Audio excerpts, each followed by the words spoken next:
m'appelle Sarah Anderson, je suis astrophysicienne à l'Observatoire de Besançon. Bon, je suis en thèse, donc pas encore de doctorat, mais je fais mes recherches à l'Observatoire et ce soir, je vais vous parler un peu de ma recherche dans ma cuisine confinée.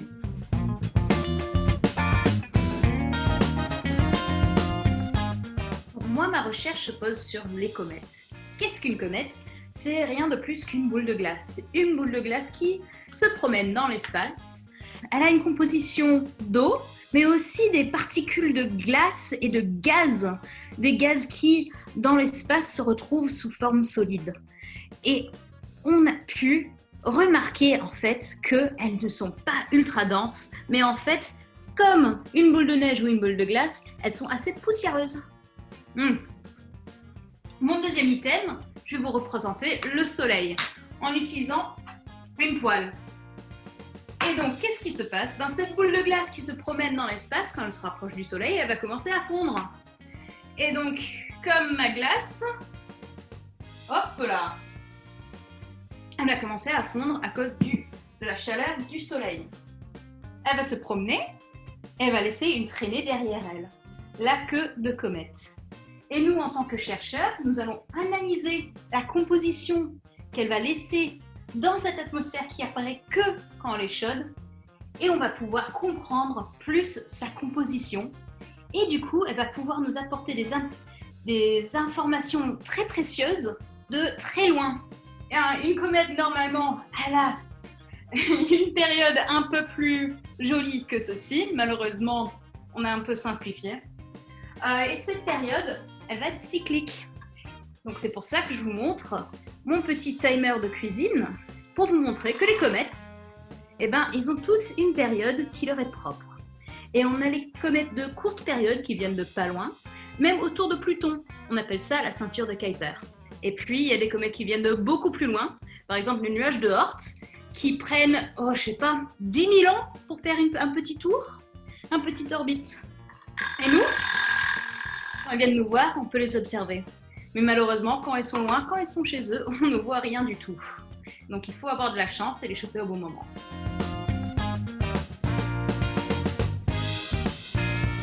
Les comètes, leur composition, on pensait bien la connaître. Mais il y a quelques années, il y a une comète bizarre qui est passée, qui était très riche en diazote. Et ma recherche se porte sur elle.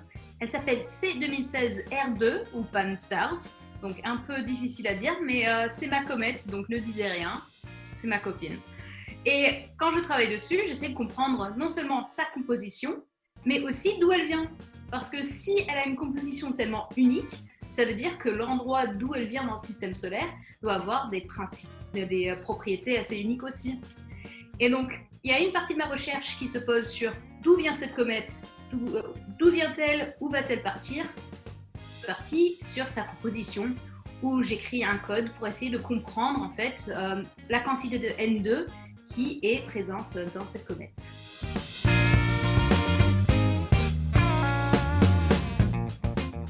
Ce qui est génial pour les astronomes modernes comme nous, c'est qu'on n'est pas toujours scotché à notre télescope, on n'est pas obligé de rester réveillé toute la nuit pour pouvoir faire nos observations. Moi, la plupart de mon travail se fait sur un ordinateur en écrivant des simulations. Des simulations pour comprendre le mouvement des comètes et aussi la simulation pour comprendre leur composition. Et du coup, moi, je peux faire tout mon travail de chez moi, de mon lit si je veux, même pas besoin de me lever. La seule chose qui change, c'est qu'il faut que je vienne dans ma propre cuisine pour prendre du café. Parce que, en tant qu'astronome, on a besoin de beaucoup de café.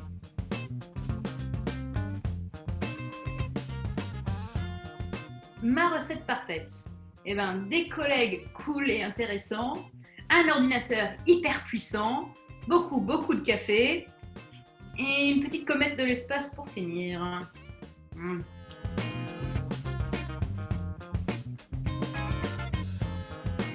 Moi, ce que j'aimerais bien pour le futur de la recherche des comètes, c'est qu'on puisse faire des mesures in situ, qu'il y a plus de missions qui vont se poser sur des comètes. Et c'est très possible parce qu'il y a certaines missions assez intéressantes comme le Comet Interceptor qui va pouvoir intercepter la prochaine comète intéressante qui passerait. Mais bon, ça c'est dans le futur. Il faut qu'on ait beaucoup plus de missions comme ça pour pouvoir analyser beaucoup mieux le noyau des comètes.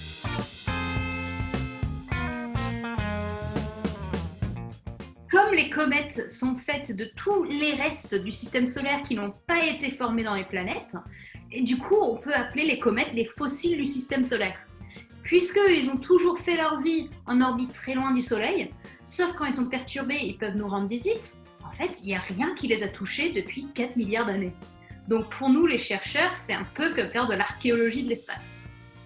Merci d'être venu dans ma cuisine. Et n'oubliez pas, même si on est confiné, on a tous le même ciel à regarder. Bonne soirée.